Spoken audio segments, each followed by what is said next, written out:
Samajwadi party के प्रमुख अखिलेश यादव सोमवार को आजमगढ़ पहुंचे। विधानसभा चुनाव में भाजपा की जीत और समाजवादी पार्टी की हार को लेकर उन्होंने सरकार पर हमला बोला। समाजवादी पार्टी के प्रमुख और पूर्व मुख्यमंत्री अखिलेश यादव ने एक बार फिर से भाजपा सरकार पर हमला बोला है।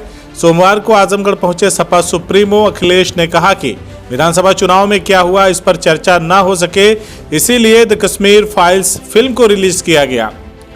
उन्होंने कहा कि कश्मीर फाइल्स फिल्म के टैक्स से जो पैसा इकट्ठा हो रहा है उसके मुनाफे से कश्मीरी पंडितों के विस्थापन पर खर्च होना चाहिए।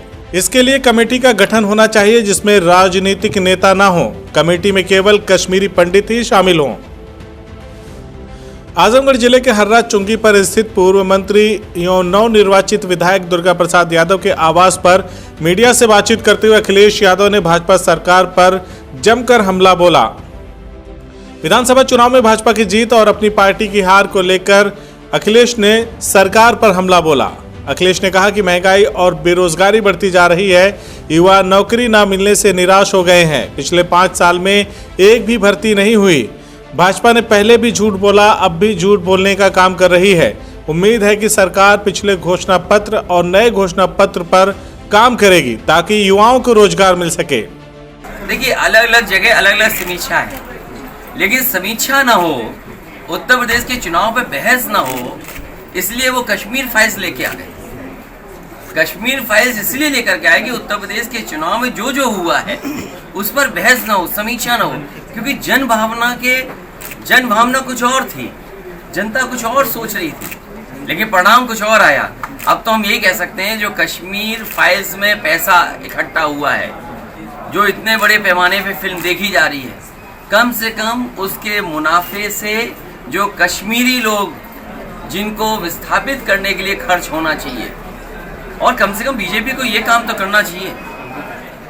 बीजेपी जब इतना प्रचार कर रही है, इतना आगे बढ़ा रही है कश्मीरी फाइल्स को लेकर के, तो उससे कमाए हुए पैसे से कश्मीरी पंडितों का विस्थापन होने का काम भी होना चाहिए। और कम से कम ऐसी कमेटी बननी चाहिए जिसमें पार्टी के पॉलिटिकल लीडर्स ना हो।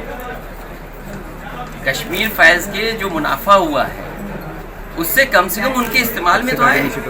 कश्मीरी पंडित जो अभी तक नहीं पहुंच पाए उनको कैसे वहां पे सेटल किया जाए, तो कम से कम उसमें किसी पॉलिटिकल पार्टी के लोग ना हो, और जो कश्मीरी पंडित हैं उन्हीं की कोई कमेटी बन करके उस पैसे से पूरा का पूरा उन्हीं के लिए सेटलमेंट के लिए इंतजाम होना चाहिए। तो ईवीएम के कारण रहा सर हार का?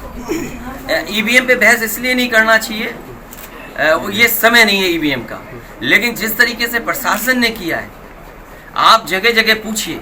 मैं कहूँगा तो कहेंगे कि समाजवादी पार्टी क्योंकि चुनाव लड़ रही थी, आज वो हार गई है इसलिए आरोप लगा रही है, लेकिन बहुत सारी जगह पर काउंटिंग रोक दी गई।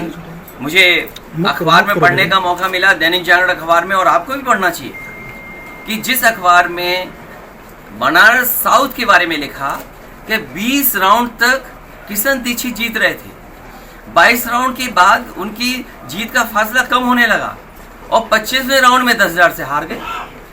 ये कौन यकीन मान लेगा इन बातों को? अगर कोई प्रत्याशी 20 राउंड तक जीत रहा हो, 22 में कम हो रही हो उसकी जीत का फासला, और 25 में 10,000 वोट से जीत गया हो, ये तो अखबार लिख रहा है, और भी दैनिक जागरण लिख रहा है। 3-3 घंटे काउंटिंग रोकी गई, और मैंने तो पहले ही कहा था कि काउंटिंग स्लो की जाएगी।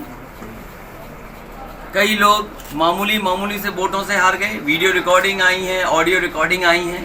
बिजनौर की ऑडियो रिकॉर्डिंग आपने सुनी होगी कि उन्हें प्रमुख सचिव से कहना पड़ा, तब जा कर के कुछ परिणाम बदले, जैसा वो चाहते थे वैसा परिणाम आया।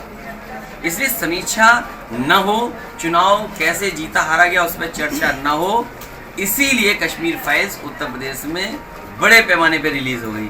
और आज तो मुख्यमंत्री ने क्या कहा है अनुपम खेर जी के लिए, कमाल है, मन की बात बाहर आ गई। CIB इंडिया न्यूज की सभी खबरों को देखने के लिए लाल रंग की बटन को दबाकर चैनल को सब्सक्राइब जरूर करें, घंटी जरूर दबाएं ताकि हमारी सभी खबरों के नोटिफिकेशंस आप तक पहुंचते रहें।